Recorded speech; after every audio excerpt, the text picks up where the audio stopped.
Alex Thomas. Oh shit! Welcome to the Rhodes Library. What do you think so far? Jeez. First of all, I feel like I'm in. You didn't tell me I was coming to a museum. Okay, this is like a shrine. You made me. When I walked in here, I felt like, oh my god. You didn't tell me I need to bring reading glasses. What's your favorite book of all time? My favorite book of all time. I can't even lie. I don't know if this sounds cliche or whatever, but it's the Bible.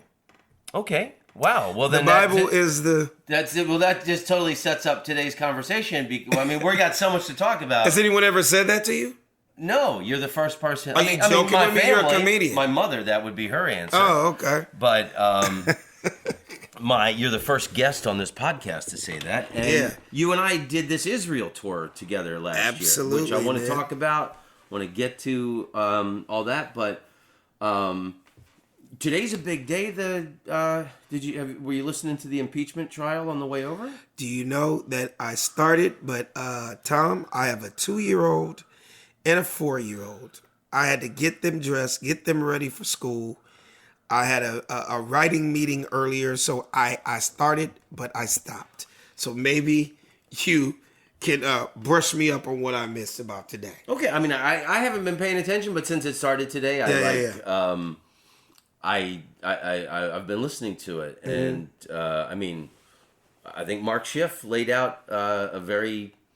I mean, if you can't impeach this guy over this conduct, you'll never be able to impeach any president. They might as well lose the word. Yeah, I think it's interesting. Honestly, man, interesting time in American history where I think we're witnessing the end of democracy. I mean, they would have properly restored the monarchy, and we have a king if the man's not. Let me tell you something, man. I feel, you get a lot of people that really study what's happening in the world in America today, but just coming from like an outside in, and I'm not gonna lie, I'm not a super political person, but from the outside in, I feel like this guy was in the hottest bath of water he's ever been into in his life. This dude is in scalding hot water right now.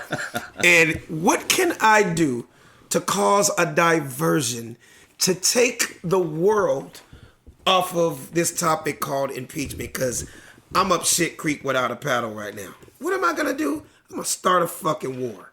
What better time? What could be bigger? What could be big enough that I can get these people off my back? And maybe not completely off my back, but just stop them from talking about me. It is nothing bigger than war. So I feel like, you get the people that are like, well, if you knew that dude's history, you would have realized that man should have been killed years ago. And he's like, okay, I get it. And I can't lie and say I knew everything about it, but I believe that. But I think by him so-called starting this war right now, that instantly is giving Trump another 4 to 8 years. Because he started it. But that's the oldest playbook in the... It's the oldest play in the book. I started this shit. Now it's going to take me at least 4 years to either clean it up or fix it. You can't start a war and then have Bernie Sanders come in and try to clean it up. I'm just using that name for an example. But you get what I'm saying. I can't punch somebody in the face, run away, and just say, Tom, take care of it. Like, no, I got to finish what I started. So that instantly gave him another 4 years, no matter what happens. I almost feel like if he went and raped somebody tomorrow, that they would still overlook it and be like, okay, slap on the hand, you were wrong, but we need you to clean up this war that you just started. And then not only clean it up, once it's cleaned up, another 4 years to now change things around. Because, I mean, a war obviously is a big deal. You know what I mean? So. Well, you remember the 1919 Black Sox? Of course. The whole team was in on it. Yeah. And it shocked everyone. Oh my God, our sacred institution of baseball.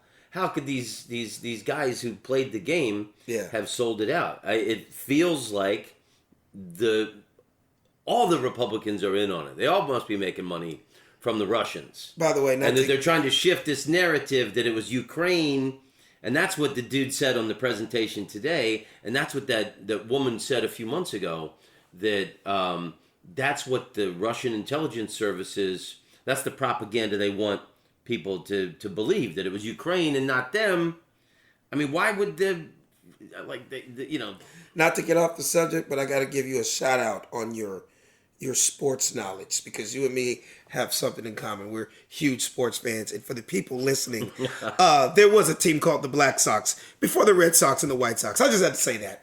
Big shout out to Tom Rhodes. Big shout out to Tom Rhodes for knowing that. People would know the White Sox threw the World Series in 1919, and they were all the players were banned from baseball. Yeah, shoeless Joe Jackson, who may not have been in on the the fix. Right. But all right, I was just curious if you had paid attention to it. Now there's so many things to talk to you about. Number one, let's start with your Instagram. Okay. Since we work together in Israel, I've been following you on Instagram. Okay. You know, which is it's a very personal thing. Yeah. It's a new tool. I look at it like a new tool. But it's cool. Like, you know, I know what's going on in your life. Yeah. And I see you feel like you know me. Yeah. Or got to know me. Yeah. Better since we met. Well, I mean, I'm a fan ago. Because we worked together. Right. You were nice to my mom. Oh, man, she's so cool. Things like that. Come on, man. I appreciate I'm things cheering like that. for you. Oh, thank you, man. But I appreciate from following your Instagram for the last year, you play a lot of golf. I am the Ghetto Tiger Woods. They don't call me Inglewoods for nothing. This is. I think this is racist for me to say. It's okay. But if you were a white guy, I probably wouldn't be following you still.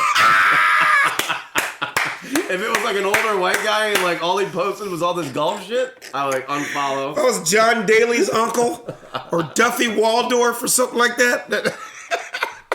I'm a huge golfer, man. When I tell you golf, I've had people call me the Black Bob Hope. I've had people call me the Black Bill Murray. And what I mean by that is, if you know anything about comedy history, you know, obviously Bob Hope, Bill Murray, two of the funniest guys ever, right? But they love golf. And outside of their entertainment, you know, being on TV and doing movies, the relationships that they got through golf, their philanthropy efforts through golf. People are always like, dude, how do you know all these Hall of Famers, like in every sport?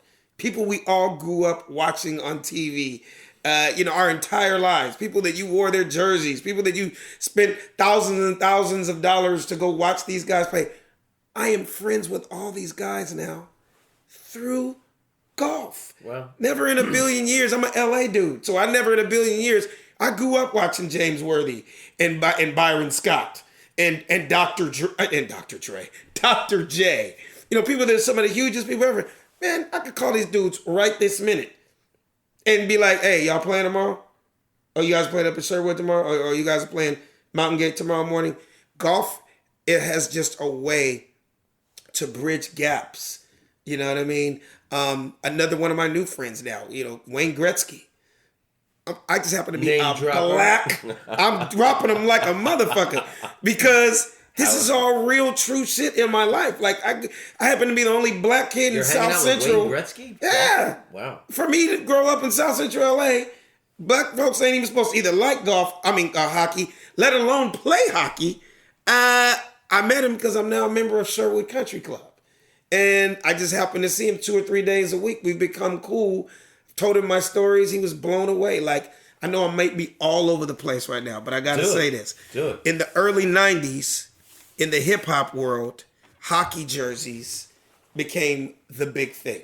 If you look at some of the early Biggie Smalls videos, if you look at early Def Comedy Jams, if you look at early Snoop Dogg, Dr. Dre, like everybody was wearing hockey jerseys in the 90s, the Wu-Tang Clan, because it was like a trend, right? That also was the Def Comedy Jam years. So now you got comedians wearing hockey jerseys. But when it became a trend, people were like, how do you have jerseys that like nobody else has? Or who is that particular player? I'm like, well, first of all, I really play hockey. And I was a super duper hockey fan. If you look at some of my first either comedy specials or early comedy shows in the 90s, I was rocking hockey jerseys because I really loved hockey. I say that to say, I told Wayne Gretzky all those stories. Cut back to golf, because that was your original question. Well, I think it's cool, you know, because like you're playing with guys that like I love Chris Spencer. You know, I see Chris Spencer. Another huge golf. We all started together. It's a lot of successful comedians that you golf with. The deals go down on the golf course. Well, I grew up in Florida, so I prefer miniature golf. But what I always heard growing up in Florida, and you always hear this, is that the big deals are all made on the golf course. One reason is because it takes people away from what they have going on in their life, right? So what I mean is it could be a foursome, and one guy could have $10 million in his bank account. Another guy could have $10,000 in his bank account. Another guy could have $20, and another guy could have 10. But for 4 hours, we are all equal. It does not matter if you're a billionaire or if I got $10 in my pocket. For 4 hours, we all have one thing in common. Let's just say on this particular hole, we're trying to hit this ball 122 yards and get it in that little hole. It don't matter if you pulled up in a Bentley, he pulled up in a helicopter, or I pulled up on the bus. We are all equal. So what happened in my career was being around all these guys that have so much more money than me, so much more fame than me. None of that mattered. It was, wow, this little dude can play some golf. And it just happens to be he's funny. So not only am I playing golf, this frustrating ass game, I'm fucking laughing. So now you got to spend 4 hours with me. 4 hours, you're going to find out by the end of this 4 hours if you either hate my guts or you're going to be like, you know what? I'm going to get this guy's number and ask him, does he want to play tomorrow? Turns out in my case, all these superstar pro athletes have golf tournaments and they all have foundations and they all needed a funny guy to host the banquet, to, you know what I mean, to help them raise money. But don't they like squeeze you on the charity angle? Like, I get asked to do charity things all the time. And it's like, of course, all the talent will be donating their time. You always hear that. You hit that on the nose. But as an upcoming stand-up comic, I knew that, okay, I'm already not making any money. So by them telling me they can't pay me or pay me what I would like, that was so not even, it's almost like, what's the difference between going and doing a spot at the Laugh Factory for $25? But when I could be in this room, be funny, and be around 29 celebrities and Hall of Famers, if I'm funny enough, they're gonna book me on other things. So in my case, for years, yes, it was free. For years, yes, it was hardly no money. But it turned into my gigs. It turned into, from just learning how to play golf to, that became $100,000 to $200,000 a year for the last 20 years of my career.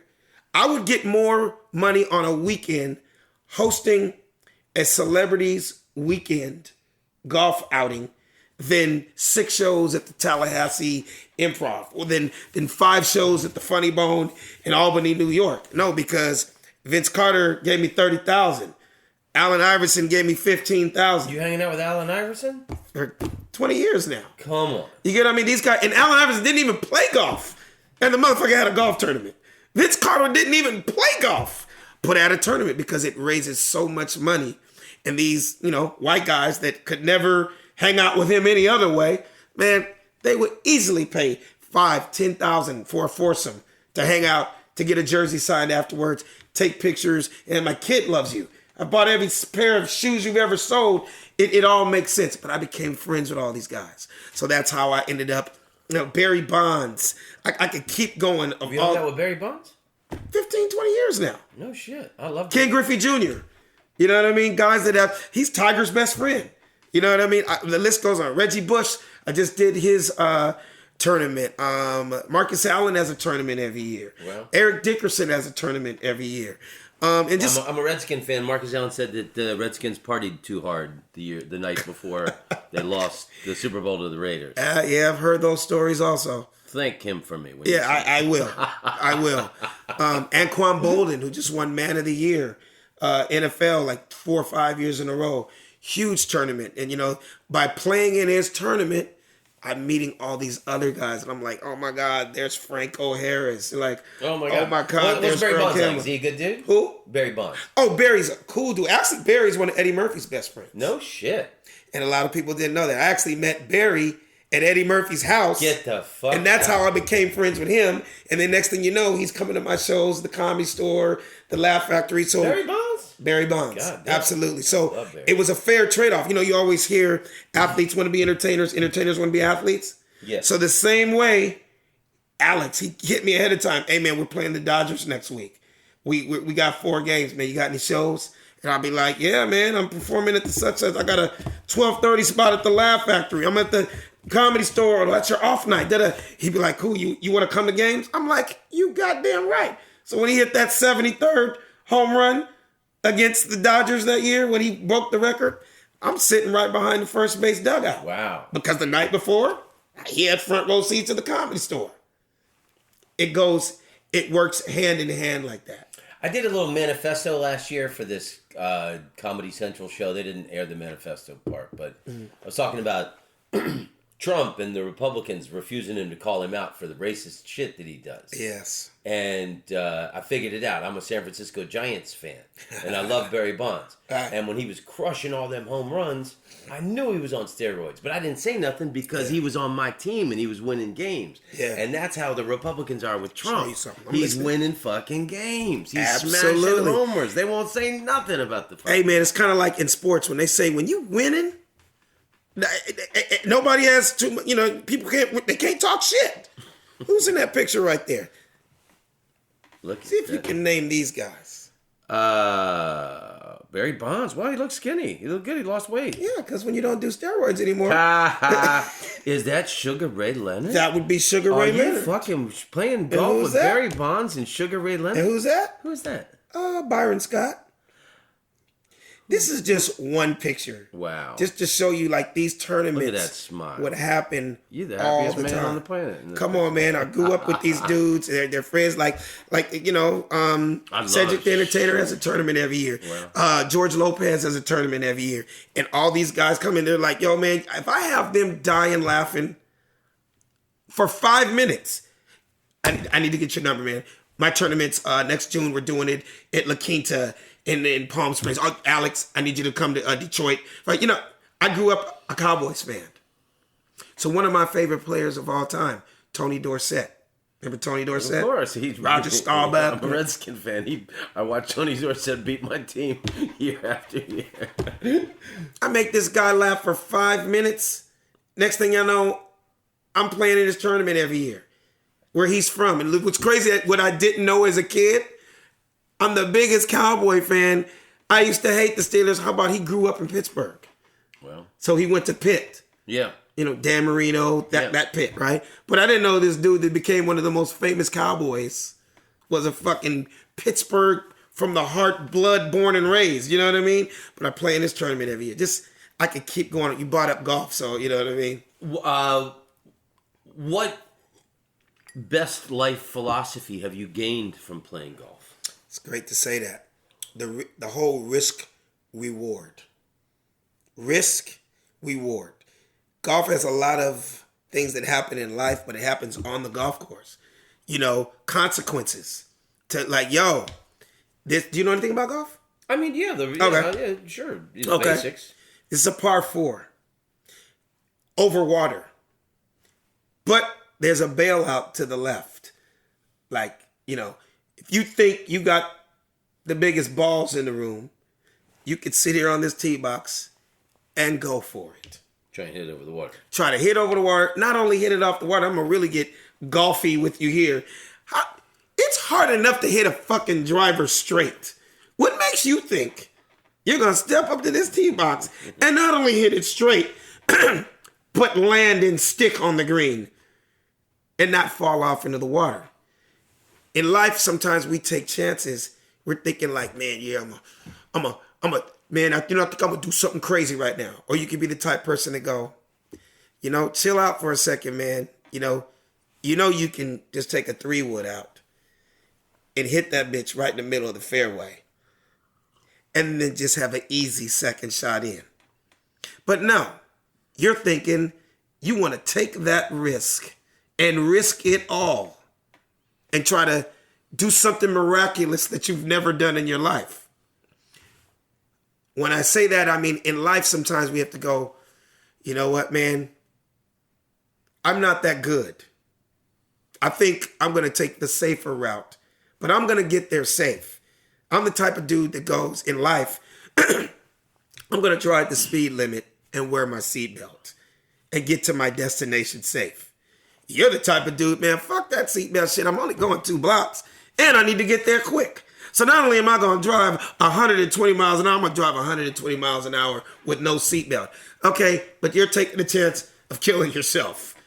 That's the kind of shit that happens in golf. And I see when I'm playing with certain guys, why certain things happen in their life.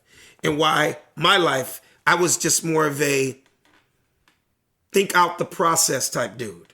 I'm not that dude that went off of instincts. I'm not that dude. Don't get me wrong. There's the guys that, hey, they can do that shit. And maybe, they were rewarded for that. But you heard more about their mistakes and the crazy shit that happened in their life than the guy that kind of went by the books. Okay. And I'd say that's when I say I tried to use golf and life. So you can play it safe and go around the lake, or you can take that serious chance of being out of bounds. Yeah. And getting a fucking double bogey or triple bogey. Nobody remembers the safe player. They remember the balls out risk. They remember the balls out guy, but the risk that he took. Like, you know what I mean? Are you really it's kind of like gambling. Are you that guy to do that? Or are you that guy that's going to try to sit here and, I only got $500. I'm going to try to stretch this shit and really play smart. Or you that type of dude, man, fuck that shit. We'll put 500 on black, roll that, and you fucking crap out and you're done immediately. I'm that guy. I kind of realize it's a marathon and not a race. I don't know how many guys I started out with doing comedy 25 years ago that they shot their wad immediately. Mm-hmm. They're nowhere to be found. I'm not knocking them because there was some successful guys. I'm that dude that I can honestly say that I've had a great journey. It may not have been. I didn't make it to the Dave Chappelle, Eddie Murphy, Michael Jordan level, but I was able to sustain. You've had an amazing career, man. Come on, man. I've been able to still see the world. So much to talk about. Yeah. But before we move on from golf, I thought the thing you were going to say about the reason big business deals are done on the golf course is, listen, I won't tell anybody you cheated on your score, and then we're going to do this business deal. It's funny you brought that up. like Trump, right? Like, hey, man. I heard he's I never played with him. I heard he's the most cheating golf player. That motherfucker will cheat you and do anything he has to do. I'm that dude. I have integrity, dude. I have integrity. I was taught integrity. And I felt like, and I really, when I told you my favorite book is the Bible. Yeah. I believe in you reap what you sow. I believe in karma. I believe in the golden rule. I believe in do unto others as you would have them do unto you. It's like, dude, if I see you cheating, I'm sorry, bro. I know what type of dude you are. I may not even say it, but I saw that. And if you'll fucking cheat me here on this golf course, you'll cheat me in life and you'll cheat me in business.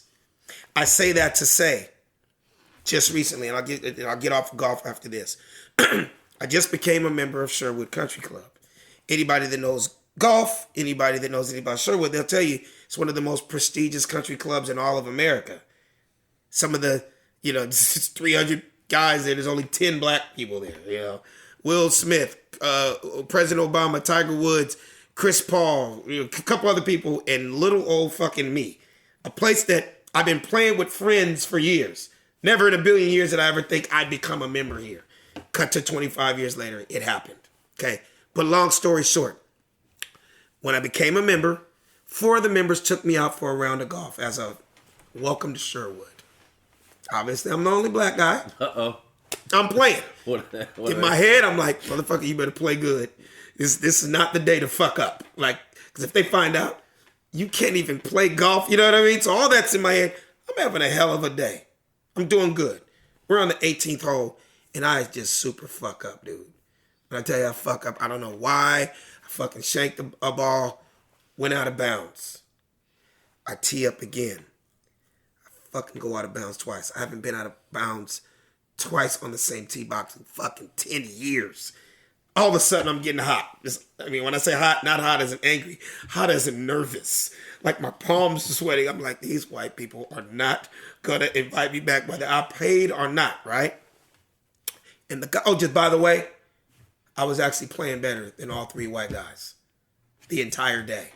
Guys that have been playing for years. They've been members here. Good old boys. They can play. But I was actually beating everybody all day. Just fucked up on the 18th hole. I don't know what happened, right? So I'm frustrated. I get to the middle of the fairway, and the guy, our caddy, finds the ball. And he stops, and it just happened to be all three of the motherfuckers are standing right there, kind of like, let's see how he's going to handle this situation. My first real test of my integrity. The caddy goes, I got good and bad news. I'm like, all right, what the fuck is the bad news? He goes, you can't hit this ball. He goes, I see it, but you can't hit that motherfucker. I'm like, fuck, and it really was unplayable. It was really a fucked up lie. I could either take this ball out and drop and be hitting 1, drop 2, 3, drop 2, and be hitting 5 on a par 4 over some water, last hole, or get in there and try to hit some shit that I know I can't hit. I said, fuck it, man. I'm hitting 5. Guys, I'm taking a drop. I dropped the ball. And when I dropped the ball, 2 of these members is like, Alex, you don't have to do that, man. You don't have to do that. Just, hey, man, none of us are pros here. Just take it. We found it. It's good news. But it was the honest thing to do. He goes, man, go on and hit it. You're following the rules. I said, no, man. I said, look, bro, I really want to know my score today. I'm actually having a good day of golf. Just fucked up. I got to take my medicine. This would be cheating myself if I did this, right? I said, boom. Let me know what this number is right. Wait. 1, drop 2. 3, drop 4. I found it 5. I said, hey, guys, I'm dropping. I'm hitting 6. I took that on the chin like a man. Like a man. Finished the hole. Actually had a fucking great shot in. I'm like, motherfucker, if I did this shit in the first place, they're laughing, blah, blah, blah, blah, blah. I get a triple bogey on the hole. It was a 7.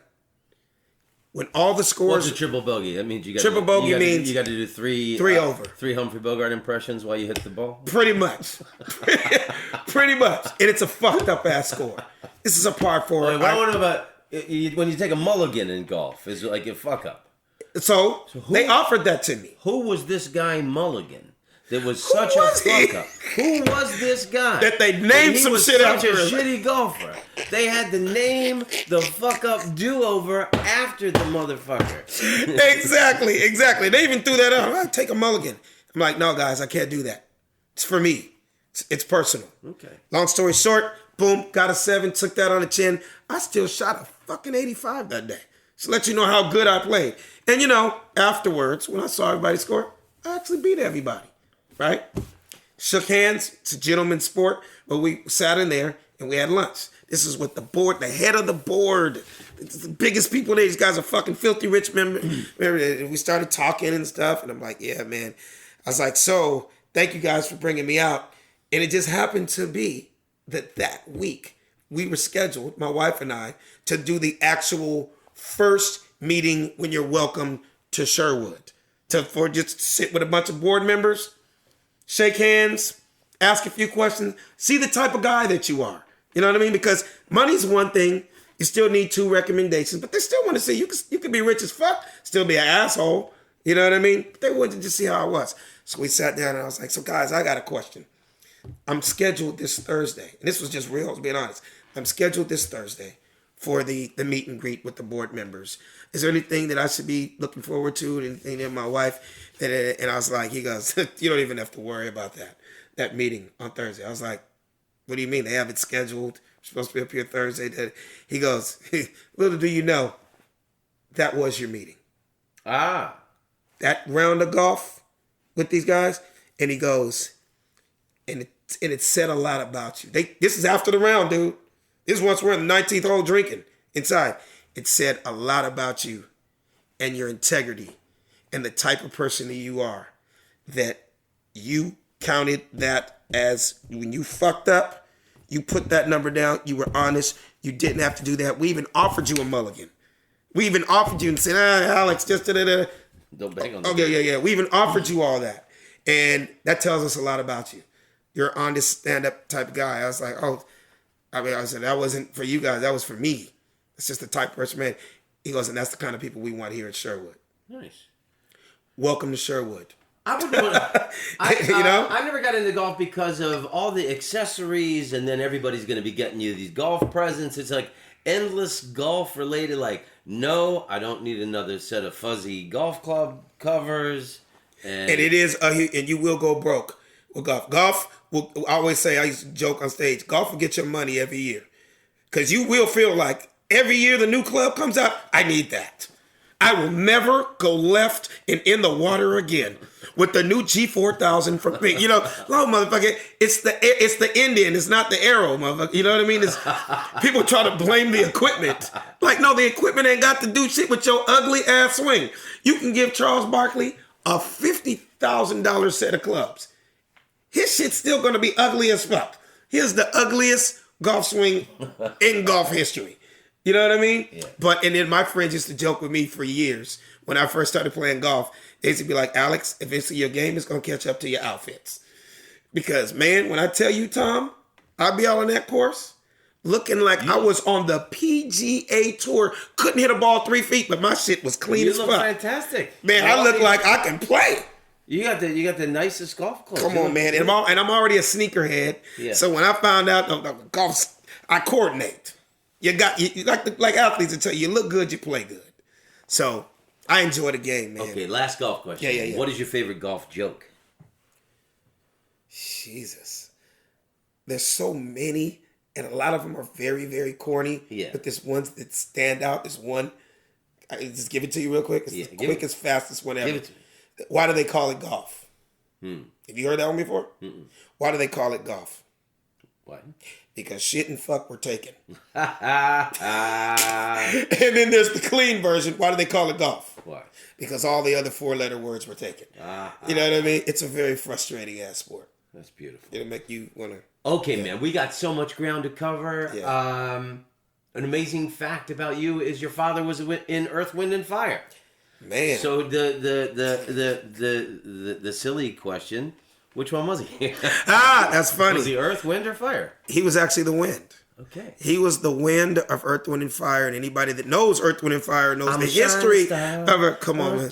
No matter who you are. I love it. Shining bright to see. Yeah. They were all in my living room as a kid. I was an Earth, Wind, and Fire baby.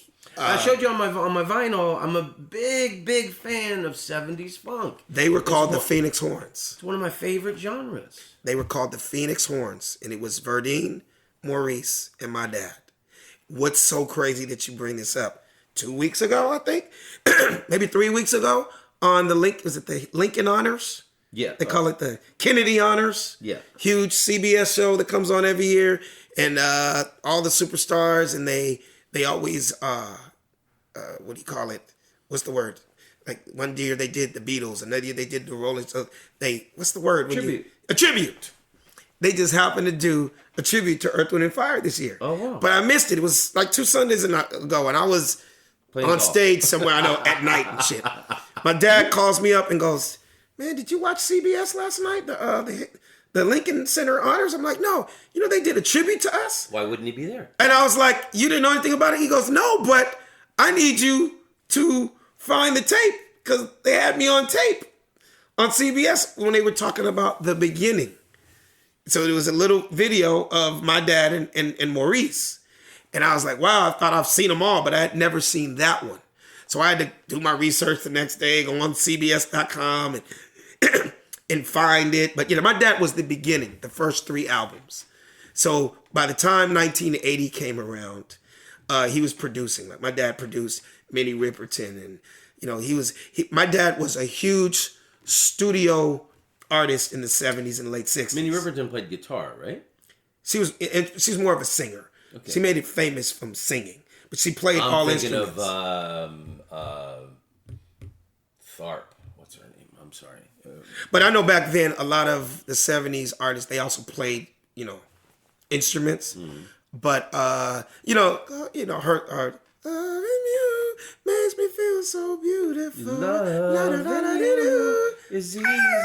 The Carpenters. Yeah. So my dad, because I used to wonder when I got older, like how I met Stevie Wonder and how I met Quincy Jones and how I knew James Brown. All those people. My dad was he was a session player with all these guys. So that's how he met, and that's how he was on so many albums and so many people's, bodies of work. But Earth, Wind, and Fire was the band. But yeah, he was the trombone. Wow, that's awesome. He was the wind. He was the wind. It's interesting. The United States has been at war for most of our history. And one of the longest periods of peace we ever had was in the mid-'70s. And that's when 70s funk. That's what we gave. Absolutely. That's what we were putting out in this country. Absolutely. In our peacetime. Absolutely. So we got to embrace funk. Absolutely. And it was universal. One thing I noticed, and my dad would always tell me about the Earth, Wind, and Fire days, that music was universal, meaning it don't matter what color, what race, where you would. That's why they were able to perform all over the world. They would perform in the Middle East, dude.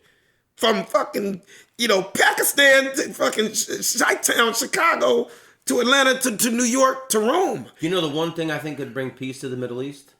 Roller boogie. If we could bring roller boogie back. I know, right? Who doesn't like dancing with roller skates? Come on, man. It just kind of, and that's a lost art. Star, no matter who you are. Come on, man. Could you skate? I loved skating. Come on, I was a huge roller So skater. tell me, so do you have any anecdotes about meeting Stevie Wonder or James Brown as a kid? It's funny, man. All I remember is all these dudes smoking weed in my living room. Really? I'm dead serious.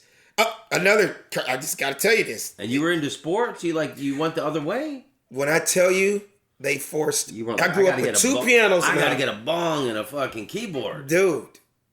It was kind of like, you ever hear pro athletes that say they, a superstar athlete, and he tried to force his kid to play sports too. Yeah. But he purposely went the other way. Started doing pottery. Yeah, exactly. Daddy, I hear you, but I want to be a dancer. You know what I mean? That's really cool. But, I want to be in the arts, something else. You know what I mean? Two pianos in the house. Wow. My mother's a classical pianist. Every horn you could think of. And they kind of forced it on me. And it just didn't stick. And obviously, I wasn't an athlete. I was a little small shrimp motherfucker. You know what I mean? So sports didn't work out. I was just a sports fanatic. You would never believe in a million years. It's funny because I'm a 70s funk fanatic, and you had it in your. I grew up in my house. You had it in your living. You know who I loved as a kid to fuck you up? Howard Cosell. Ain't that a bitch? Like, I wanted to be a fucking sports announcer. I learned how to read. My dad taught me how to read from reading baseball cards, football cards, the box scores in the sports section, and Sports Illustrated. So here I am, 4 years old, even though Earth, Wind, and Fire, James Brown, and Sly and Family Stone is at my house. I wanted to know what the fuck Dusty Baker was doing. And I want to know what Hank Aaron did last night. I wanted to know what Will Chamberlain did, what Kareem Abdul-Jabbar. I was just into sports and analytics and how tall this player is, what college he went to, what his batting average was, and what his batting stance was. I was blown away by sports, but grew up in music. I was forced to be in the Southern California Conference Youth Choir. You know what I mean? I had to sing. I had to play. I knew how. It just wasn't my passion. I think I might have told you when we were together in Israel. Mm-hmm. James Brown's one of my all-time heroes. Oh, absolutely. I still play James Brown constantly. All day. Heavy, always. He's one of my perennials. Just always playing James Brown. And I opened for James Brown in 1996. Shut up. That's and great. I didn't meet him because he meant so much to me. I was nervous, and I didn't want to tamper with my hero image. Oh. Because he was so... But now that he's dead and I'm older, I wish I didn't... it's one of my... Same stage, same night. I opened for him at the Canocti Harbor Resort in 2 hours north of San Francisco. So he was just in his dressing room till it was time to come out. Yeah. He had a lime green jumpsuit on. So, it sounded like him, a nice little tight onesie. He was great. He was one of the in the greatest of all 60s, time. still did the splits. Come on, man. Still wonderful. I sat, in the front row, watched. Can I tell you a little James Brown fact that you probably didn't know? He's actually the first African-American to own his own private jet. Wow.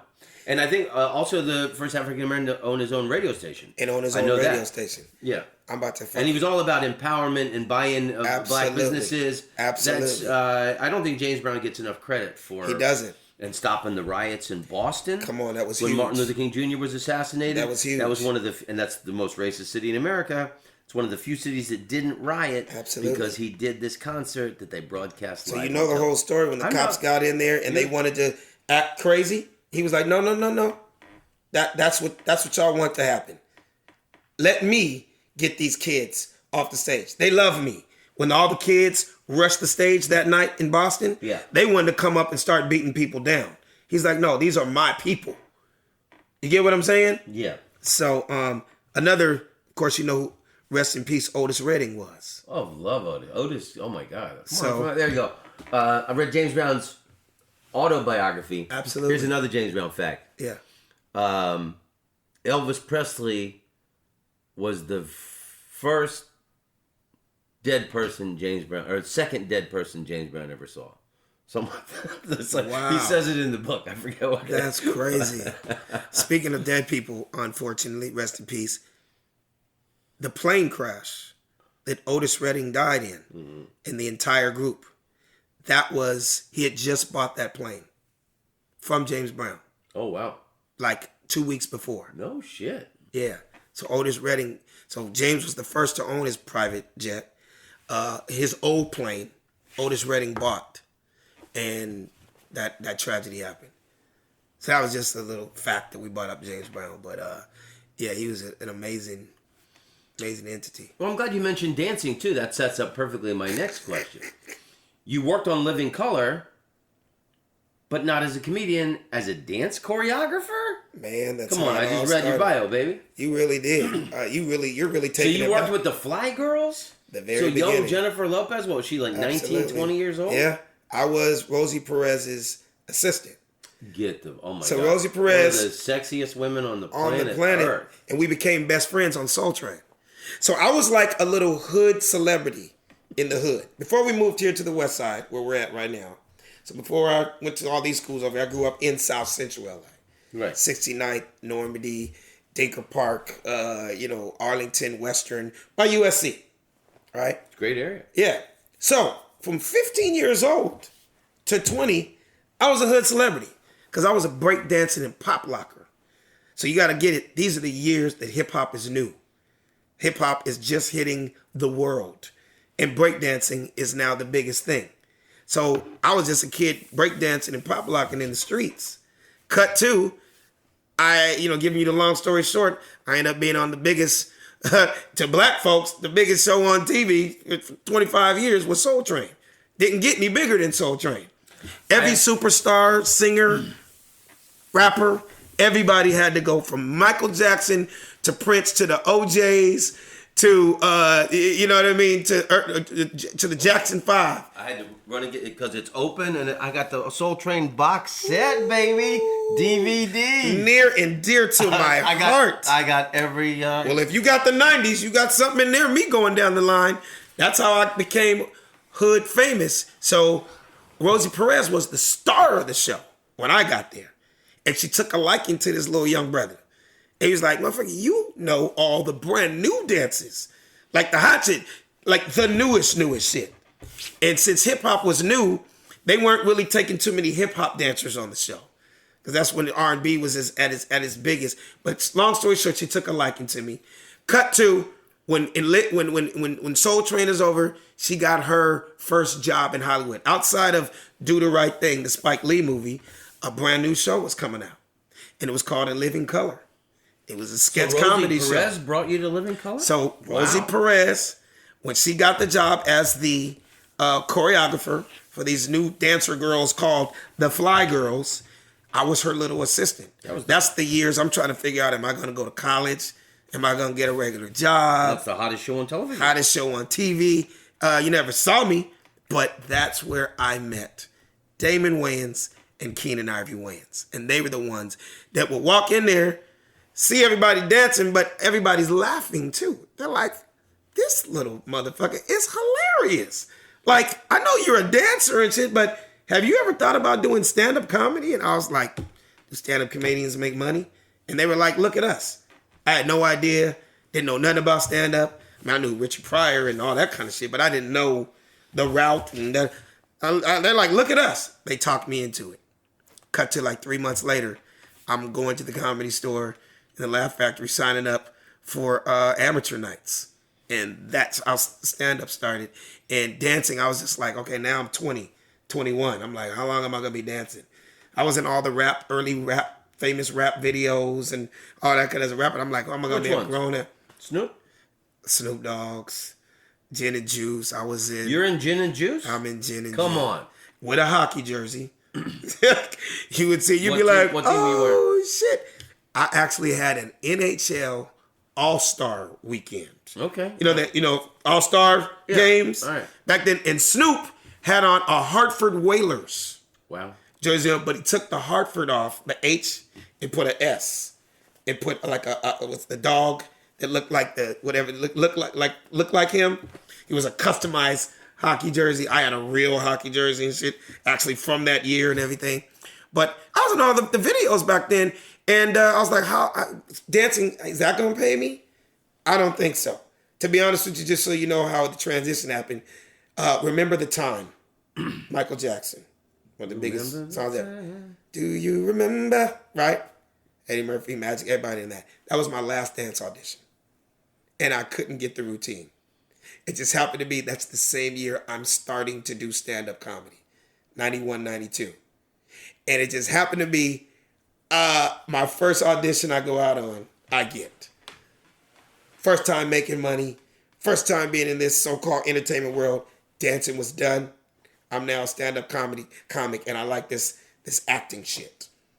That was the beginning. The rest was history. 2 years later, writer on The Fresh Prince of Bel-Air, and that opened up everything. Okay, before we get to Fresh Prince of Bel-Air, I'm excited to ask you about this. Yeah. On your bio, it says that you did a lot of, skits on albums for people like Kanye West and... a lot of big shit over the years.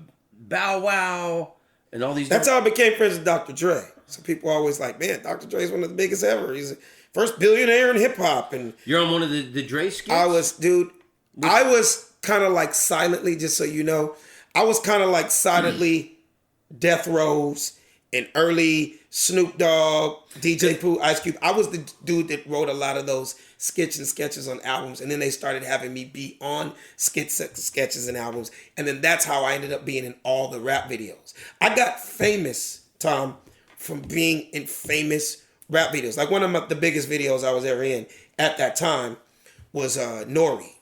So Nori and Pharrell.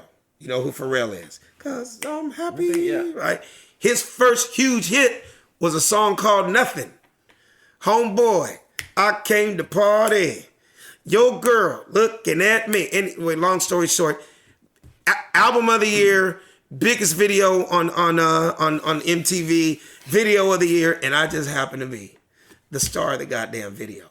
So, as a young up and coming comic, those are the days, if you can be in a hit, it's like being on a hit album, but if you're in a hit video that runs all day, every day on MTV and BET, now you're looked at as a star. People remember your lines as if you were on the goddamn song. When I met Michael Jordan, the first thing he came up to me and said, "Tata Lalicious." I'm like, no shit. Oh, I'm sorry about that. How the fuck does Michael Jordan know me? Drives He goes, the listener crazy when you bang the tape. I'm sorry. It's okay. Tata Lalicious. I was like, That's you're what you say in the fucking video? Michael Jordan. Wow. He knew my line from the video from a joke that I did. The black world thought I was calling myself Tata Lalicious. Not realizing it was a joke and it was me trying to get into a club, and I acted like my baby mama was inside and security wouldn't let me in the club. I'm like, yo, man, I'm in the club, man. That's my baby mama right there. Tata Lalicious. Tata Lalicious. But the song blew up so big, I became famous from it, but all from being in a rap video. Nothing to do with my stand-up. I hadn't really done any TV shows or movies yet. I blew up from hip-hop. Cut to 50 Cent. This is years later. Still to this day, biggest selling hip-hop album ever. Get Rich or Die Trying. I can't do it, homie. It can be done. Yeah. I'm gonna let the champagne bottle pop. I'm gonna make it. Oh, okay. Fuck yeah, I love it. Okay. That album, still to this day. You're on there? There's only one scat on that. What are you on that Get whole the fuck album. out, really? It's called Get Rich, Die Trying. Just give you a quick story. He's the newest guy on the planet. Yeah. Whole world's talking about him. Number one song, 14 million albums sold. Dr. Dre's your producer. And he's this new gangster. Put it this way, on his album cover, it's bullet riddled with him getting shot up, right? Come on. Are you Come on, man, pull it out. Are you serious? And on this album that sold 14 million albums that made him famous, there's only one comedy sketch on this album. Well, there it is. And it's number 10, Back Down. Back Down. Only funny thing about this brand new guy, right? He's a killer. He's been shot 9 times. 9 times. Where would there be comedy on this, right? It happened right after we got off the Up and Smoke tour. So I just finished the Up and Smoke tour with Dr. Dre, which, by the way, to this day, biggest tour in hip-hop history. We sold out 49 cities, every single city in America. Dr. Dre, Ice Cube, Snoop Dogg, Eminem, and I'm a comedian, and I'm the host of the tour. Right after we get off the tour, 2 months later, Dr. Dre just calls me up and goes, I'm about to do a new album. I'm like, oh, shit, you doing a new album? He goes, no, I got this new motherfucker. He's gangster as shit. I was like, okay, what's his name? He's like, 50 Cent. I was like, never heard of him. He's like, I need you to come do this sketch for me. I'm like, okay, what am I going to do? He goes, man, just come to the studio, and I need you to hear something. He plays a little 10-second soundbite. Because at that time, he had a beef with Ja Rule. He was trying to destroy Ja Rule. In fact, number 10, Back Down, the whole song is about destroying Ja Rule. No shit. Ja Rule hated me for 6 or 7 years when he found out that was me on the album. I like Love Is Pain.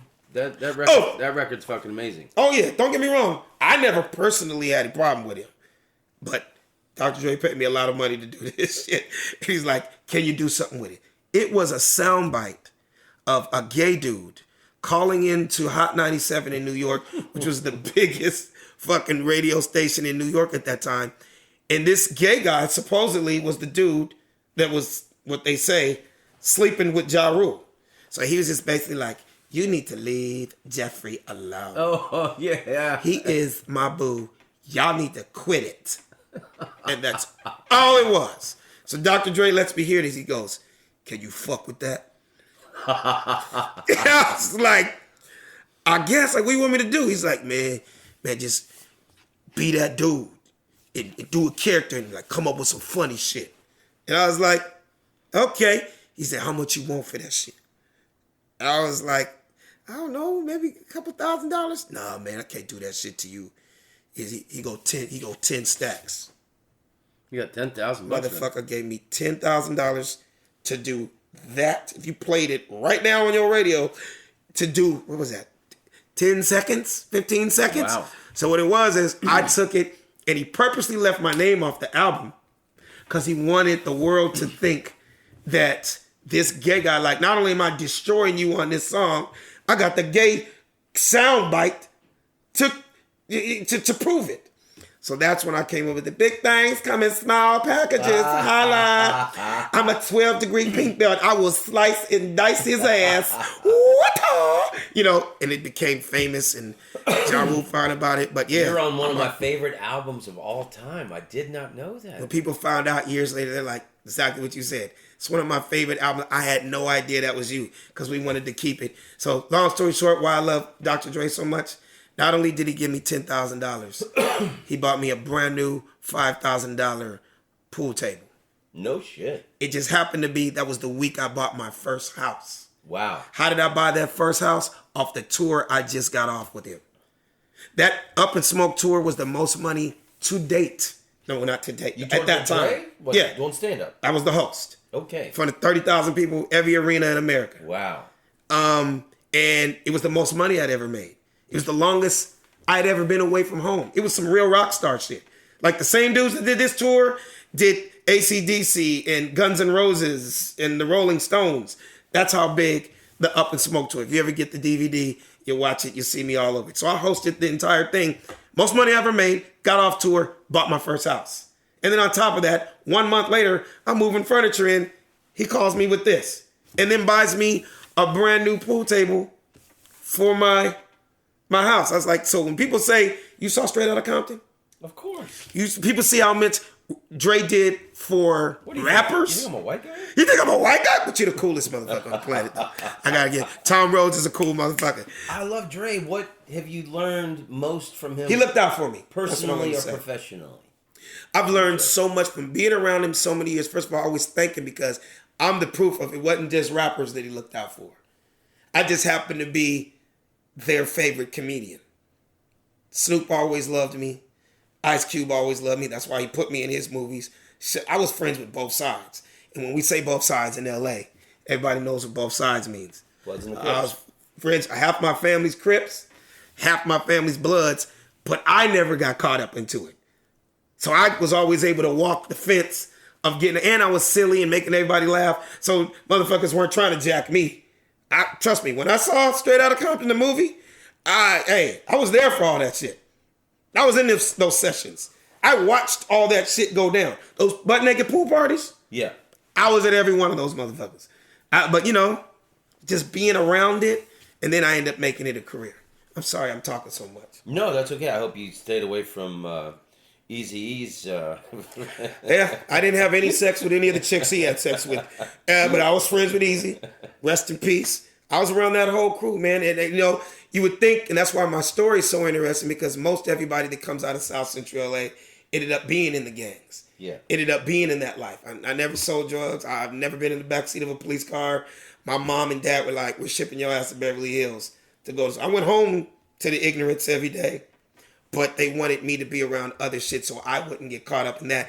And I thank God so much because my humor was I'm one of those black comics that can go up in front of an all-white room and I can go in the most ghetto of nights and make them laugh. So I thank my parents for doing that. Like, going to Jerusalem, come on, man. There is nothing black out there. Nobody black in that audience. Yeah. It was nothing but rabbis and white people and Jews. And that's where I met you. And it was such a spiritual and great feeling. I honestly tell people that experience that I had with you doing 9 shows in that country was by far my greatest experience in 30 years of doing stand-up almost. Because it was a trip of a lifetime. I got one question before we get to Israel. Yeah. Because I've been working on. I'm writing a book about my travels around the world. Oh, okay. And bringing my mom to Jerusalem. Oh, that was good. For that. So that was special for you. That was like a trip of a lifetime. And me bringing my wife and my brand new babies. Yeah. So it was huge. But one last question because I got a new girlfriend. Congratulations. When we met, I was just going through I was just breaking up, my wife and I. Right. And what better time to go to the Holy Land than when your life is falling apart? Exactly. So it was perfect, and it was. Are you Jewish, by the way? No. Okay. I never asked you that. But a yarmulke would perfectly cover my bald spot. And a yarmulke. I'm thinking about converting. So you remember I wore a yarmulke on stage? I got a new girlfriend. She loves hip hop. Oh, wow. But I like the classics, I love Dre and Tupac. And she younger than you? Much younger than me. So she's really into and she's from she's really into Kendrick Lamar, who I've been listening to, Frank Ocean, absolutely, and Drake. I can't get into Drake. He writes songs for guys who cry in the shower. Yeah. That was funny. But he's got some hits though. Yeah. She loves Kanye. Okay. Are you on any of those Kanye skits? I actually am. Because I love those Kanye and I'm skits. friends with Kanye. Where the 3 albums I like the most are Late Registration, College Dropout, and the University. Well, there you have it. The years when he was the first Kanye. And those skits are hilarious. Like, look, little motherfucking Kanye. I was in one of the biggest ones ever. Which skits are you? And then for the biggest video at that time. Yeah. So right after Jesus Walks was his second hit. So right after Jesus Walks, man, long story short, met him in Chicago, hanging out at one of my celebrity basketball players' golf tournaments. That that they were friends, met him there, and he came up to me. He's like, "Yo, I'm a huge fan, fam. Yo, you funny as hell, man. I heard you be writing." I'm like, "Yeah, man, I write." He goes, "I know you heard my song Jesus Walks." I'm like, "Motherfucker's fire.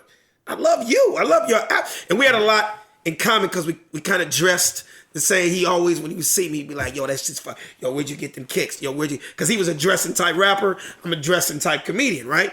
He goes, "I heard you write." I'm like, "Yeah, man." He goes, "I want to do something funny." I'm like, "What do you mean?" He goes, "I want to do something funny after coming out of Jesus Walks." I'm like, "Wait." He goes, "My next single." And I'm like, "I just bought the album. What song?" He goes, Kanye's workout plan. That was his next huge hit. And it was called Kanye's Workout Plan. And it was him being funny, trying to get all the big booty chicks in shape in America. It was me, she died, rest in peace. Anna Marie, white chick that was a Playboy model. Anna Nicole Smith. Yeah. And she married that dude who was like 80 years old. There you have it. It was Anna Nicole Smith, me, and Kanye. Wow. We were the three characters. I played a character that I came up with. His name was Aloysius Simmons. I was the gay, buff, black version of Richard Simmons. The gay, buff version of Richard Simmons. So he goes, can you write the video? I had never did a treatment for a video. So basically, anybody listening, if you go back and you watch that famous video, Kanye's Workout Plan, that's me in the muscle suit all throughout the video. Not only did I write the video, I was one of the stars of the video in it, and that was on his album. So That's how I became friends with Kanye. Been friends ever since. I know his inner circle. We're all friends. You know, have you heard I've had problems with the latest shit. I'm not mad with the Sunday service. Yeah, how do you like the Jesus album? Okay. I don't have a problem with it because I grew up a Christian. Yeah. It just was crazy how he went from just 2 months ago, if I fuck this model, she just bleached her asshole. If I get bleach on my shirt, does that make me an asshole? Like, he just went from that to hallelujah, right? But he was in such a sunken place. It's almost, here's the similarities between him and Donald Trump. He started to become hated by his fans that loved him the most. And when he hit that sunken place and he so-called hit rock bottom, there's only one way out of this. Either I stop doing music because they're not fucking with me right now, or I do something outlandish that's going to shake the world. And where he shook the world, ding, a light went on in my head. I'm going to become a Christian rapper.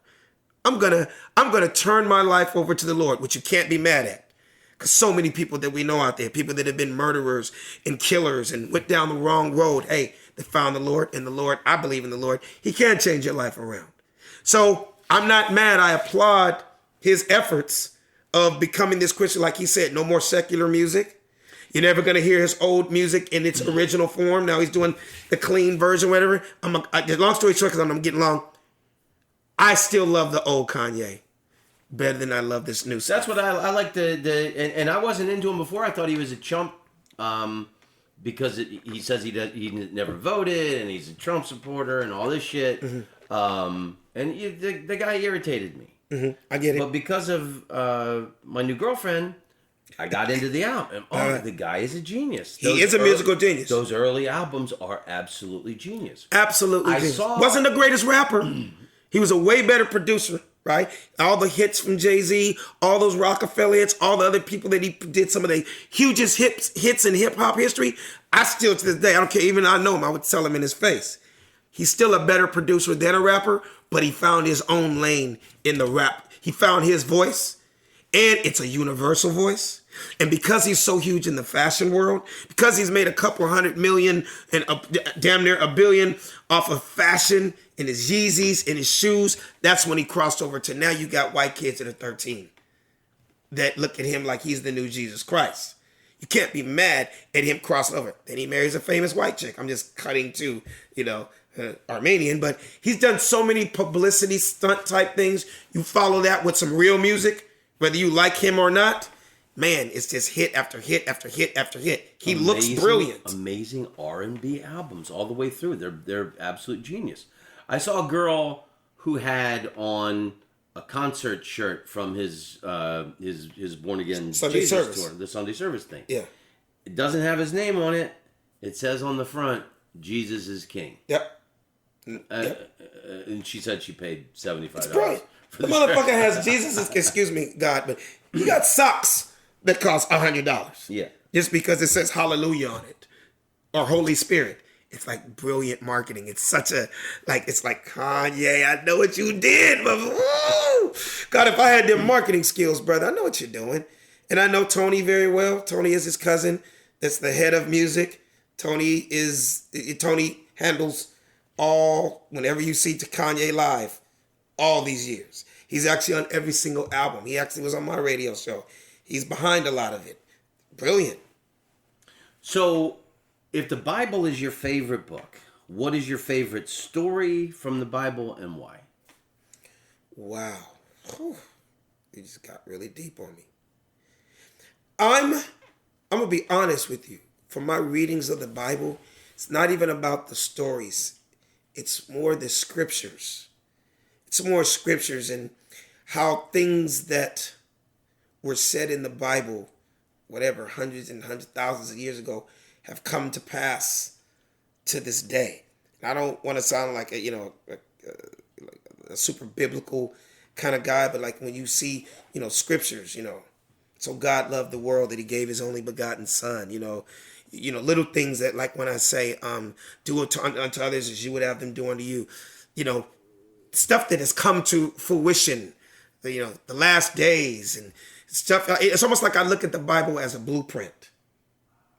I look at the Bible as when you're down and out, when you're in need, when you need uplifting. It's like you don't even have to know what it says in Leviticus 4:9. You don't have to know the exact story it said in Genesis 3:7 or John 3:16. It's like saying, do you know every single line to every Michael Jackson album? You might not know every single line, but you know lines that he said to inspire you in your life, in your world. An echo, things that can pertain. An echo is all a true believer needs to hear.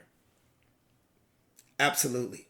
So I'm not that guy to actually, like I said, I always tell everybody, I love the Lord, I read the Bible, but I'm not that guy who can say I can go start my own church next week. Okay. You know what I mean? I like the story of Jesus on the Sea of Galilee with all the disciples are in a boat and a storm comes and they all start flipping out. And Jesus says, hey, motherfuckers. Right. I told you. You with me, everything's cool. Everything's okay. You got nothing to worry about. Exactly. And then like the sea my calmed faith down. is in the Lord. Absolutely. When he walked on, it was so crazy, man. Speaking of the Sea of Galilee, it's kind of bringing chills to me right now. To know the Bible and to that trip that we went to Israel, to be able to have my entire family, and I have a great picture of us. So you did like me, because like those other people, they do the tour, they've done it a lot. I looked at it as a once-in-a-lifetime tour. I flew over a week early, brought my 80-year-old Jesus freak mother with me to Jerusalem, right. And it was the trip of a lifetime. You hit it on You the looked nose. at it the same way. Exactly. You brought your wife, your kids, and your wife's mother, and I thought that was cool that you and I both like really took advantage of that tour. How about, I don't know if you remember me telling you this, but my wife's mother, my mother-in-law, actually had a trip planned with her church to go visit Israel, Jerusalem, Sea of Galilee, all this stuff. And they were supposed to go 2 months after this Israel gig that we did. She canceled it with the church just so she could be with the family. Better way to do it. Better way to do it. And so I brought her over with me. And it was great to have like a live-in nanny with you because my kids are only 2 and 4. So I was able to enjoy. One of your daughter's name is Halo? My daughter's name is Halo. I love that name. Thank you. And my son's name is Legend. I love Legend and Halo. Legend and Halo. Wow. Yeah. So it was very spiritual for me. Like I never was able to visit the manger where Jesus was born. That was huge. For us to take pictures walking on the Sea of Galilee, like this is real. So you the stuff is in the Bible that you heard about. So you were going on all these trips every day with your family. So I didn't. My mother and I didn't get to the Sea of Galilee. So what was that like? Man, it was walking on that water. When I tell you it was beyond special, when I tell you it felt like I was walking on velvet. It just, this spiritual feeling came across because you know the history. You're going, wow. It's kind of like a sports fanatic that goes, well, hey, that's the statue of such and such. Or man, this is the same court, or this is the same field, or this is the same golf course that Arnold Palmer walked on. And you're going, wow, this is the Sea of Galilee. This is not a joke. This is real. This is where this man walked on water. So for me to moonwalk on water, like I did, and I got videos of me doing that, my wife was like, "You are so silly," but it was huge, man. It was very spiritual, man. It's kind of like an out of body experienced. It was so many. We had our personal caddy there with us every day. It was crazy because every time I saw you, Showtime, yeah. I was beat, dude, but I had to Yeah. put that out. I'm here to work. Because you came At the back. end of the day, I was here to work. You came back from like full day trips of sightseeing every night. Full day. When I tell you, it was like we were up and at 'em at 9 o'clock in the morning every morning, and I was running to get dressed every night to catch up to catch that van with you guys. Literally, days full, doing everything you could think of under the sun. You know what I mean? Sightseeing. I remember my mother and I wanted to go to Bethlehem to see where Jesus was born. That was a story. And then you went, and hearing you talk about it, we decided, nah, we'll skip that. So I didn't realize how serious it was, man, until we did it. So tell me about the trip to Bethlehem. I mean, because I remember at the time, and you on the van ride to the show that night, you were like, oh shit. When I tell you, you said it was like visiting a prison. It was like literally 20 feet away is the Ritz-Carlton. And then 20 feet away is Rikers Island. 20 feet away is Alcatraz. These walls that what I would say were 30 feet high, and on top of 30 feet high, maybe 5-6 feet of barbed wire. Us not knowing, I mean, we were really going into this blind. But we were wondering why everybody kept saying, oh, you guys will be okay. You didn't have anything to worry about until we realized being black, we didn't have any problem. Christian on top of that, we didn't have any problem. Hey man, we just want to go visit Bethlehem. The stuff I've been talking about in the Bible my whole life, where Jesus was born, right? It sunk in and it hit us when that guy that's been touring us every single day, picking us every morning at 9 o'clock in the morning, he was like, I cannot go over there. I was like, what do you mean you can't go? He's like, being a Jew, it would not be safe for me to go to that side. Well, I was like, what do you mean? He's like, I'll explain to you later. Basically letting us know, but my colleague is on the other side of the wall waiting for you guys. Somebody would have knifed him. I found out later he could have got killed 20 feet away from the car. That's how serious it is on the other side of the wall with the, what are they called? The Jews and the Palestinians.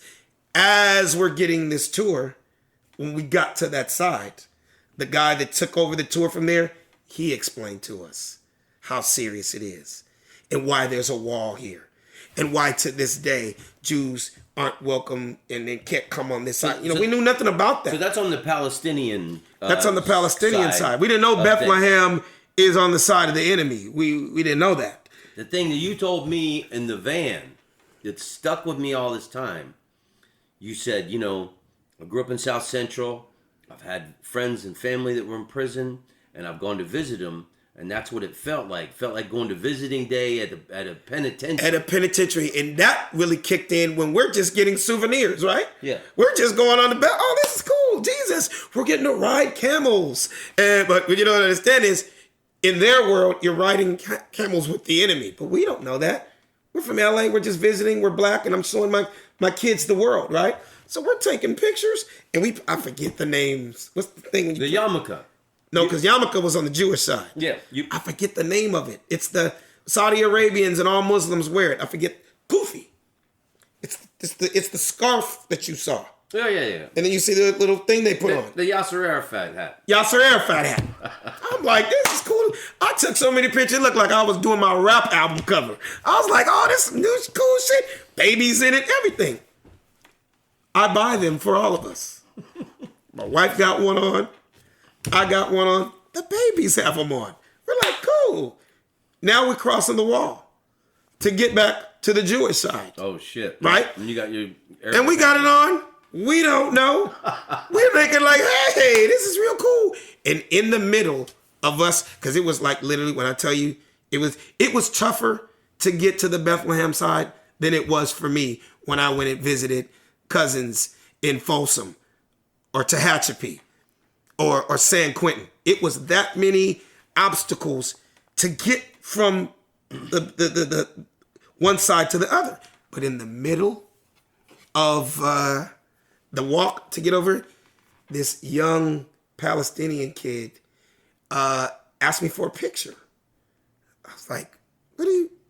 I was like, you know who I am? He's like, yo, that's so funny. He saw a video on YouTube with me and Snoop Dogg.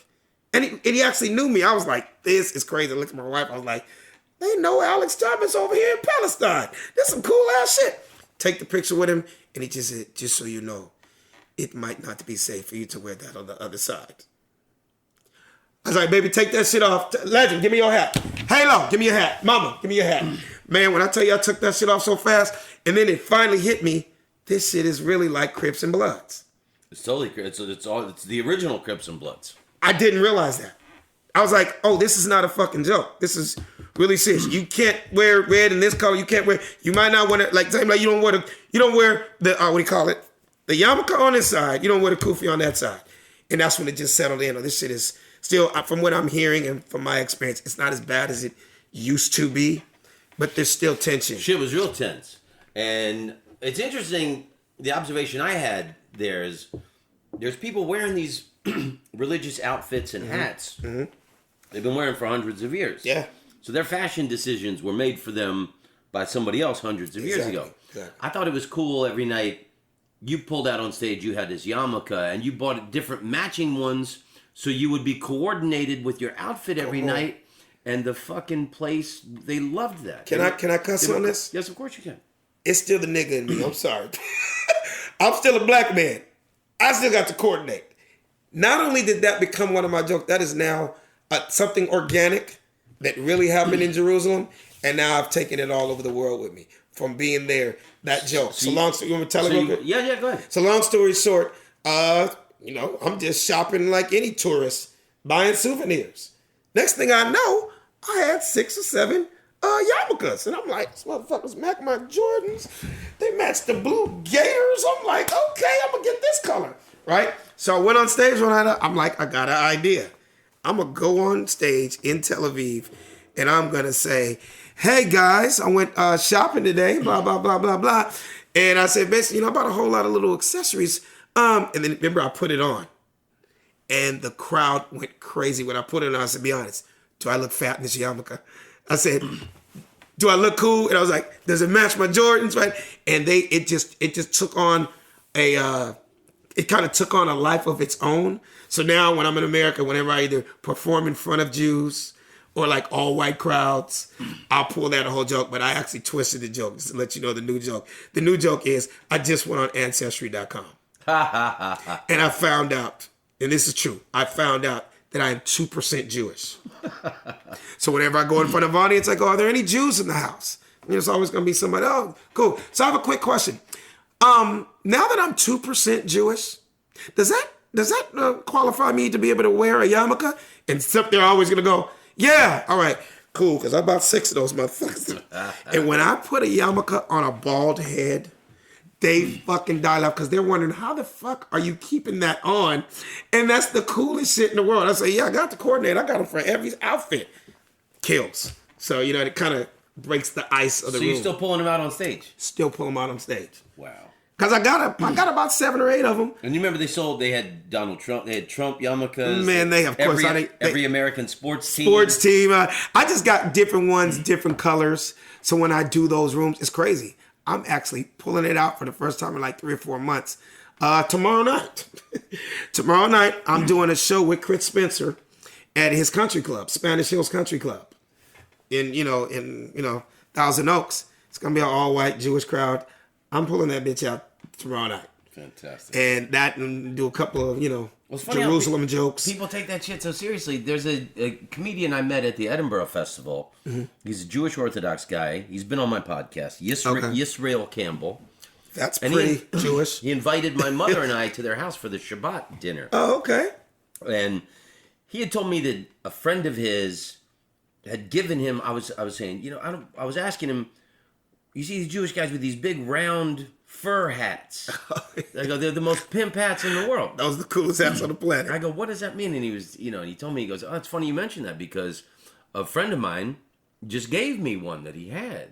And he goes, you want to put it on? And I was like, fuck yeah. Because you only see dudes in Brooklyn wearing that. Hasidic Jews. So I put on the big round fuzzy hat, fur hat, and took a photo. And that was the coolest picture on the planet, by the way. I put it on my Instagram, and I lost like 20 or 30 followers. Why? Like, see, that's that politically correct shit. The Crips and the Blood shit. I hear you. You know? I hear you. All I know is when I saw you with that picture, I thought that was the coolest shit on the planet. And then when I went to the wall, I was surrounded by thousands of men with. In fact, what's the name of them again? There's hats. Fuzzy. Evan, I was fuzzy. I was surrounded by thousands of them. It was just cool to see that whole experience. I had a great time. Well, I like that. You know, you took advantage of your time there, like I did with my mother. We were running around seeing stuff.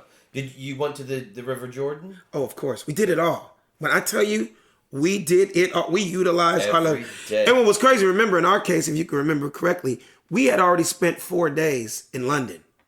So we went from London because they had never been to London, and I was in 2 completely different climates. That's why we had so many bags.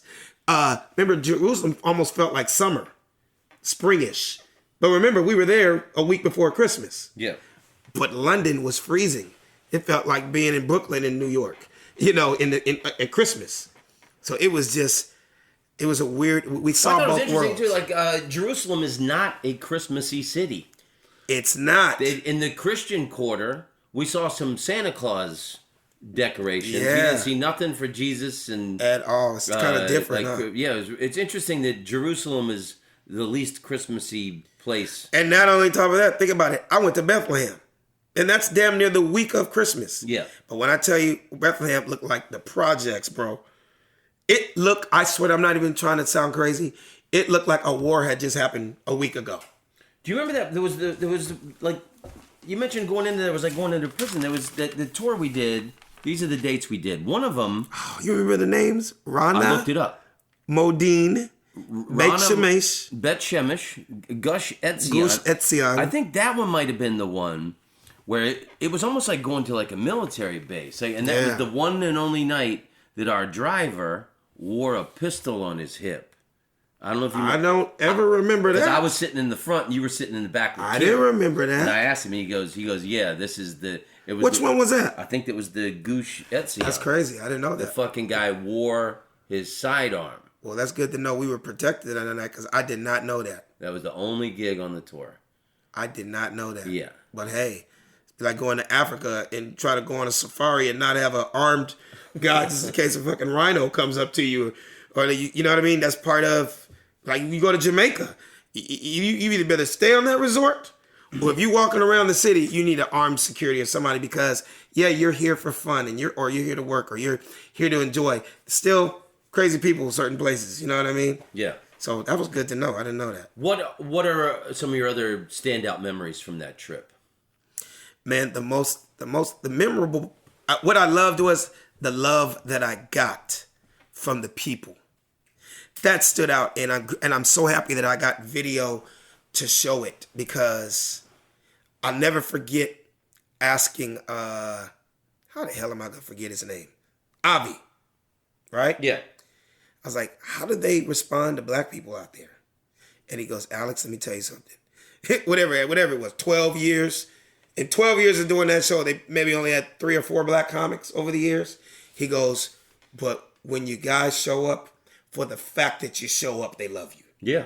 That was good to know. That helped me, kind of mentally calm down. It reminded me of military tours that I've done where the guys will come up to you after the show and just go, oh, we're just so grateful that you're here. And in Israel, absolutely. Every night after the show, the people were like, thank you so much for coming. Exactly. They're just grateful. They're really grateful to be entertained. Yeah. You got to think about it when there's so much static and negativity going on around you. When you're here and we're all here for peace and love and laughter and smiling, that's respected anywhere you go in the world. You know what I mean? So I felt like they really appreciate it. And the rabbis, I had 3 or 4 rabbis coming to me, I want to adopt you. I was like, I'm 50 years old. You want to adopt me? Okay. But it was really fun. The food was amazing. It's super fresh. Did you have hummus ice cream? I didn't. I did not have hummus ice cream. Yeah. How was that? I didn't get to try it. I heard that they had it. I didn't get to try it. That doesn't even sound... That'd be like saying, did you have grits ice cream? Like, Yeah, it's like putting oatmeal on your steak or something, you know. I was worried about, because you had to be completely clean to do it.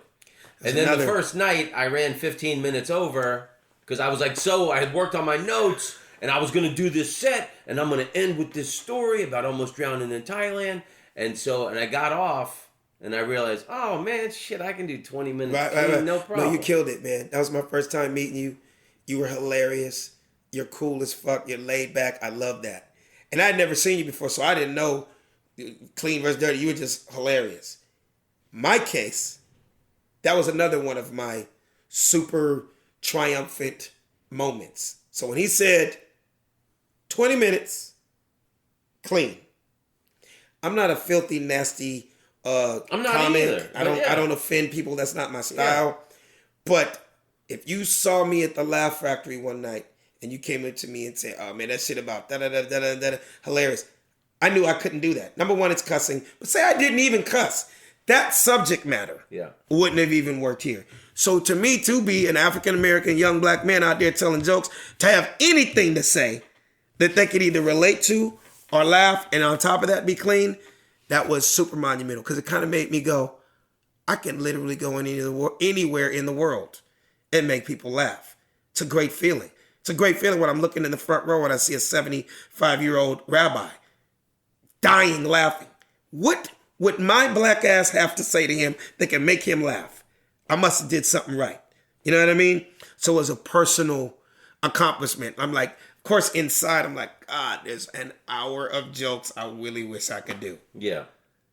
That I can't even fucking tell. I have stuff that there is, no matter how much I clean it up, I can't do that joke here tonight. I got shit that I did at the Improv the other night that I can't do Saturday in front of these white people with Spanish Hills. I had to explain that to John Lovitz one night, because I open up for John all over the country sometimes. He just happens to be a cool white dude. Tom, you happen to be a cool white dude that gets that shit. And you get the side, and that shit's funny. But I can tell you personally, I love that you got that, Tom, but I can't do this shit in front of them, because they're going to be like, oh, he's vulgar, can't believe he said that. You know, black comics kind of have to have two sets. It's just, it is what it is. If I go do a showcase at the Improv on a Wednesday night, I'm not doing that same joke I got a standing ovation at. Like, I can't do my Trump joke. I have a Trump joke that's fucking hysterical, but I cannot do it in a white crowd. Not that they said you can't. It's just, it's so, ooh, I can't believe he said that. Because I've tried it in a white room. I did that shit in the black room. Motherfuckers are running out of the room, peeing on themselves. Like, I just for shits and giggles tried it in a white room. Can you tell me the joke? I'm telling you right now. And it's not that it's just like, you know, they don't relate the same way. And I need black people in the room for the joke to work. So basically, I do a joke and I say, first of all, when I'm in an all black room, I go, can we please get that motherfucker out of office? Just by saying that. I haven't even said a joke yet. I said because we don't need another fucking 4 years of Donald Trump being in the fucking White House. I said, and I'm going to tell you an inside reason why. I got a buddy that works in the military, and he's military/government in DC. And he told me some inside shit. He said, Alex, I just got to be real with you. He goes, I heard that if Donald Trump becomes, it continues on to be president, that by, I think it was July of 2021, he's trying to bring back cotton picking. Okay. The crowd's like, get the fuck out of here. I'm like, yeah. Heard the motherfuckers trying to bring back cotton picking. Yeah. I said, but here's the flip side. He said that if he, and this is inside information, you guys, he said that if he brings back cotton picking, he's going to make it a 6-figure-a-year job. So the crowd just starts fucking dying. They don't know where I'm about to go, but where I'm about to go, they're about to die. So I do a long pause, and I start going like this. Fuck. Six figures? Ooh. Is a nigga gonna have to make a decision. They fucking fall out. So I find a black person. Any black person. Usually it's a big black motherfucker sitting in the front row. What's up, bro? How you doing, man? What's your name? Yeah. Charlie. All right, Charlie, I got a quick question for you, Charlie. This is just between me and you. Crowd laughing, because it's crowd. So Charlie, I'm gonna ask you a question, brother. And I need you to be honest with me. And I just need a yes or a no. And I don't need nobody else in this room to say nothing. It's just me and Charlie talking. So Charlie, just be honest with me. For $500,000 a year, would you pick cotton? Some cities I'll get somebody to go, hell motherfucking no. And I'll be like, you a cotton picking lie. If they go, hell yeah, and I'll see you cotton picking right. And I'll say, I'm going to be right there with you. In some Beats by Dre, some Gucci flip-flops, and a Louis Vuitton backpack, right? So I say, and we going to have a dance with our shit, Charlie. So I do this cotton picking dance. I do this dance, and I start doing shit, and I do like, and as I'm putting the cotton in my back, when I tell you, the crowd fucking goes crazy because they get it. And then I do a song, I go, this is America. This is America. And that was a super huge controversial song. So doing that in front of black crowds, they get every single beat. They get the upfront part, fuck Donald Trump. Yeah. They get the, when I bring up, I'm breaking down the joke. When I say $500,000, you know, when you say that, white crowds get, oh, why would you say that? You feel it. Yeah. In the room, oh, that's wrong. Or you get people go, no, he didn't. Hey, I'm a Republican. He didn't say that. You know, there's all this extra thinking going on. And then they don't know if they can laugh at it. And then I ask a brother to participate with me. All these things that work in a black crowd, I couldn't even fix my lips to say. You get what I'm saying? Nothing against them. It's just, it's not going to get it, and they're not going to find it funny, and they're not. Whereas in our world, man, say that shit again. You know what I mean? So that was just me breaking down, like almost like a coach breaking down a play. I love it, man. It's funny. Yeah. So what was your most powerful experience in Israel? Other than the audiences? Other than the audiences. It was just the spirit of going to sleep every night and being like, man, I know the Lord has our back. It's kind of like saying this is where the Lord is from. It's where he was born. It's where all the stories come from.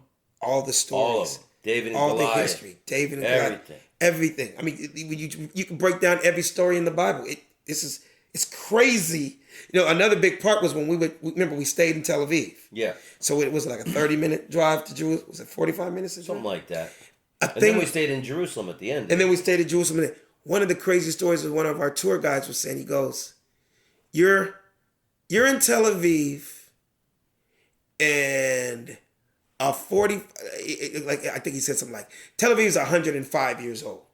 You went from a city that's 105 years old and a 45-minute drive, you're now in a place that is thousands of years old. 5,000 years old. Yeah. That just kind of blew me away. Even down to the brick. Like, you probably didn't know this about me. If people ask me, if you weren't a comedian, what would you have done? Believe it or not, I wanted to be an architect. I have a huge appreciation for art, culture, and especially architecture all over the world. So it's amazing to me to see a building that was built in 1987 next to a building that was built in 1557. It's crazy for me to see a Subway sandwich spot in a building that's 3,000 years old. Yeah. I'm blown away. I'm up here taking pictures next to bricks and stones. My wife is like, the fuck is wrong with you? I'm like, you don't understand the history of this place. The energy on everything. The energy of everything. You know what I mean? I'm just blown away by it. You know, we went to visit the Mount of Olives.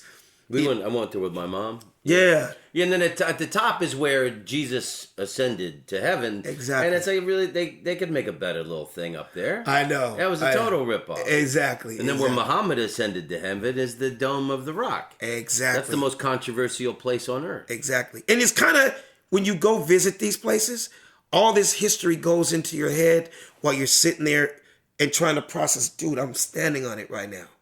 This is not from afar. This is not a YouTube video. This is not, you know, and you start thinking about how many people in your life, they've heard about this, they've read about it, they read the Bible, but they've never been here. Yeah, I know people, Jesus freaks, they've been Jesus freaks their whole lives. And they're afraid to go or wouldn't go on their own. Exactly. For me, the most powerful thing was to be able to bring my mom there and to get that week in Jerusalem before that tour started, because my mom's been praying for me my whole life. Yeah. she's helped me through every heartbreak I ever had. Yeah. And then the story, for her to come to Jerusalem, she came to those 2 shows in Jerusalem. Yeah. And those were my best shows of the tour. Yeah. For my mom to see me killing it that had in to the be city huge where for you. Jesus did his best work. Come on, man. And It then doesn't get any better than that. And I told that story every night about I was going through a divorce. It was beautiful words I used. I said, I always looked at comedy clubs and comedy shows as hospitals for souls. Yeah. And I always say, I'm here to attend to the wounded.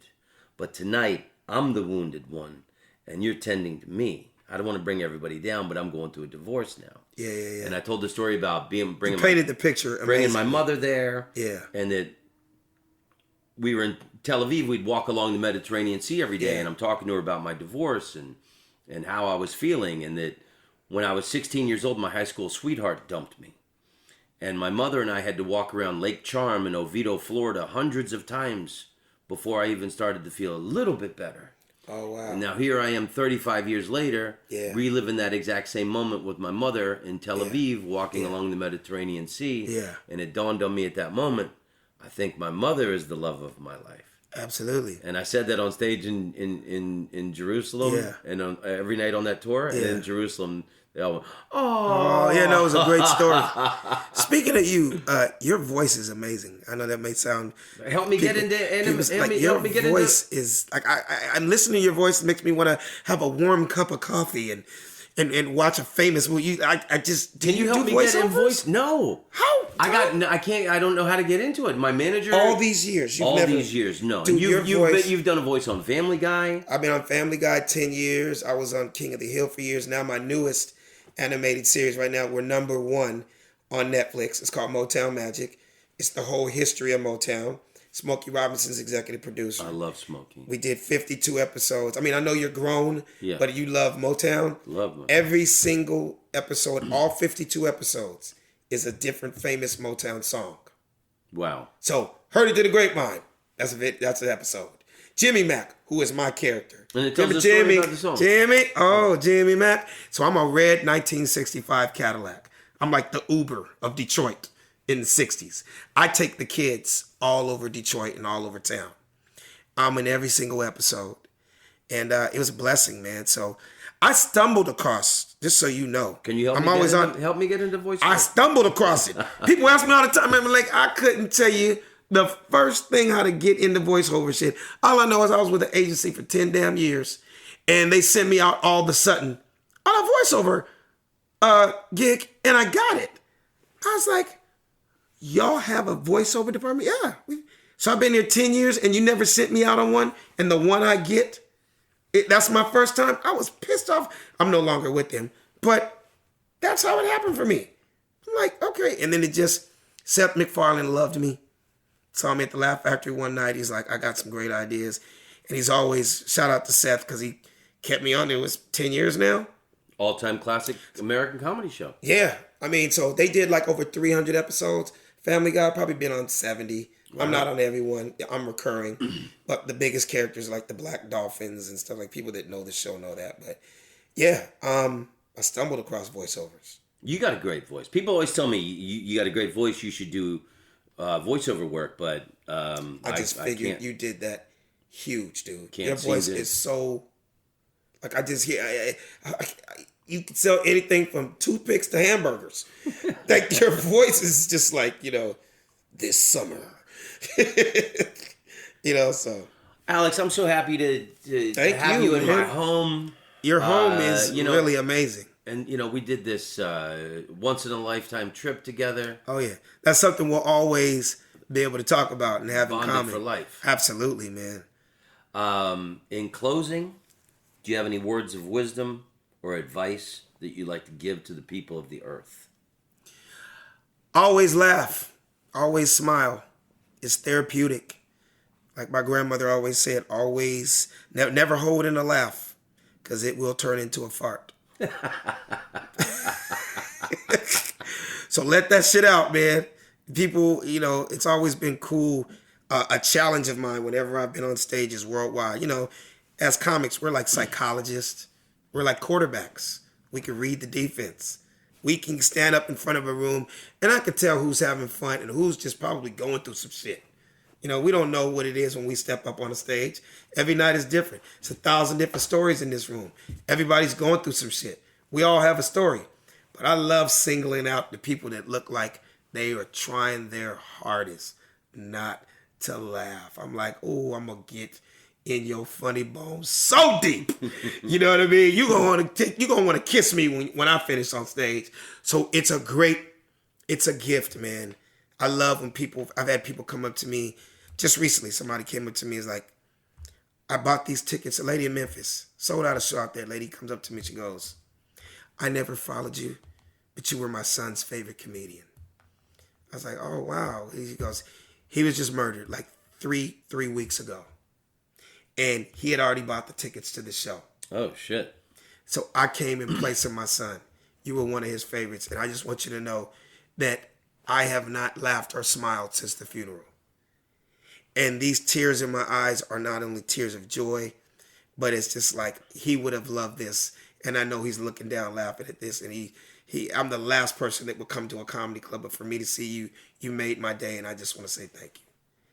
And man, when I tell you it touched my soul, it just touched me like, wow. You know, you always hear the saying, laughter is healing.